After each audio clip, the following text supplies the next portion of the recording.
You're not bored, you're running from stillness.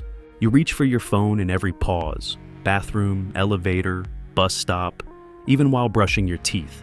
You don't scroll because you're interested. You scroll because silence feels unbearable. A study from the University of Virginia found that 67% of men and 25% of women chose to give themselves a painful electric shock rather than sit alone in silence for 15 minutes. Stillness isn't empty, it's confronting.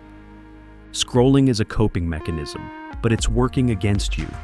Your brain craves closure, but scrolling gives you loops. Your body craves pause, but scrolling keeps you stimulated. The more you consume, the more fragmented you feel. Not because you're weak, but because your nervous system never lands. You can't hear yourself think because something is always talking at you. You don't need detox, you need tolerance for silence. Digital detox won't help if you're still terrified of your own thoughts. You need to rebuild the muscle of stillness. Start small.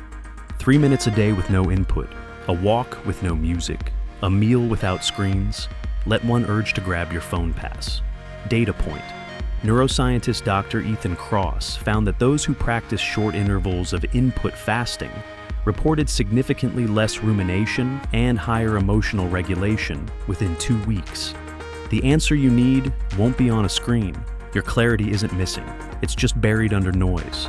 Silence isn't failure. It's where your real signal comes through. You don't have to run from it anymore.